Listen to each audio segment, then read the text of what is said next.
పాలిటిక్స్లో bad time నడుస్తుంటే ఎలా ఉంటుందో చెప్పటానికి ముద్రగడే ప్రత్యక్ష ఉదాహరణ అని చెప్పాలి. కాపు ఉద్యమనేతగా ఫోకస్ అయిన ఆ మాజీ మంత్రి స్వయం కృతాపరాధంతో ఇప్పుడు పద్మనాభరెడ్డిగా పేరు మార్చుకున్నారు.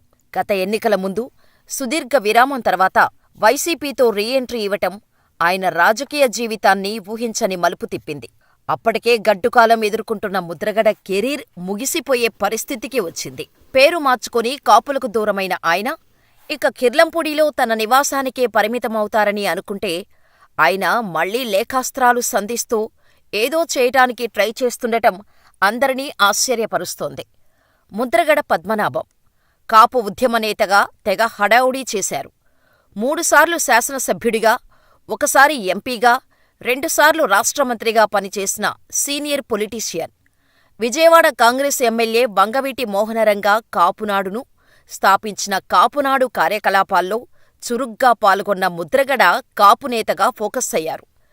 జనతా పార్టీతో పొలిటికల్ ఎంట్రీ ఇచ్చి టీడీపీలో చేరి కాంగ్రెస్లోకి వెళ్లి మళ్లీ టీడీపీలోకి వచ్చి కాంగ్రెస్లోకి వెళ్లి వచ్చిన ట్రాక్ రికార్డు ఆయనది. ఆ క్రమంలో 2014 నుంచి ఏ పార్టీలో చేరకుండా కాపు రిజర్వేషన్ల ఉద్యమం అంటూ సొంత ఎజెండా నడిపించుకున్నారు. 2014లో చంద్రబాబు సీఎం అయ్యాక ఆ రిజర్వేషన్ల ఉద్యమాన్ని పట్టాలెక్కించటానికి ముద్రగడ వరుసగా లేఖలు రాస్తూ చెలరేగిపోయారు. తుని రైలు దహనం కేసుతో పలువురిని కేసుల పాలు చేశారు. నిలకడలేని నిర్ణయాలతో అప్పటికే రాజకీయంగా ఎన్నో ఒడిదుడుకులు ఎదుర్కొన్న ముద్రగడకి అసలు సిసలు బ్యాడ్ టైం 2024 ఎన్నికల ముందు స్టార్టైంది. అప్పటిదాకా జనసేన తలుపులు తట్టిన ఆయనకు అవి తెరుచుకోకపోవటంతో కుమారుడితో కలిసి వైసీపీ కండువా కప్పుకున్నారు. జగన్ తిరిగి అధికారంలోకి వస్తారని ప్రగాఢంగా నమ్మిన ముద్రగడ గత ఎన్నికల ముందు తన కుమారుడి రాజకీయ భవిష్యత్తు కోసం వైసీపీలో చేరారు. గత ఎన్నికల్లో జగన్ ఆ ఇద్దరికీ టికెట్లు ఇవ్వకుండా ప్రచారానికి వాడుకొని పక్కన పెట్టేశారు. ఎన్నికలకు 2 నెలల ముందు వైసీపీలో జాయినైన ముద్రగడ పద్మనాభం సీటు దక్కకపోయినా విధిలేని పరిస్థితుల్లో కేవలం జగన్ను ముఖ్యమంత్రి చేయడమే లక్ష్యంగా పనిచేస్తానని ప్రకటించారు.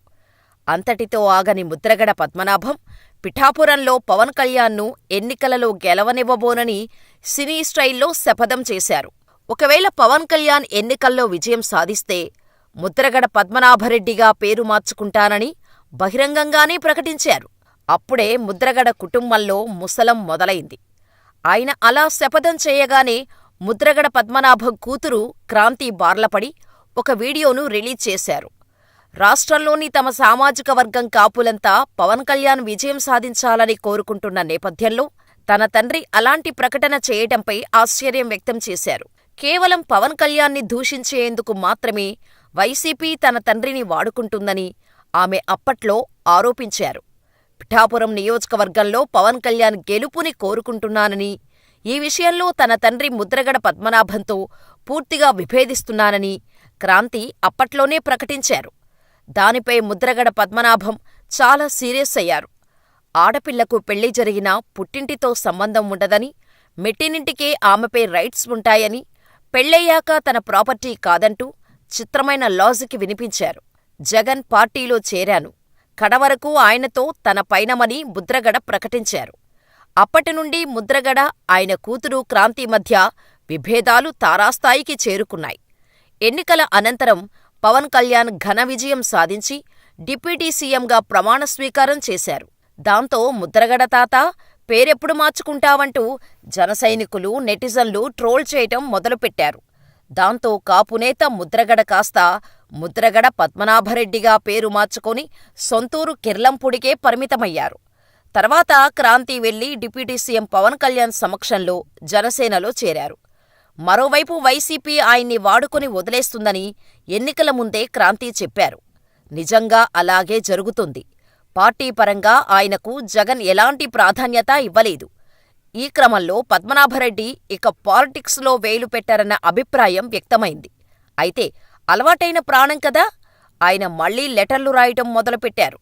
ఎన్నికల సమయంలో కూటమికి ఓట్లు వేయొద్దంటూ రాష్ట్ర ప్రజలకు ముద్రగడ లేఖ రాసిన విషయం తెలిసిందే.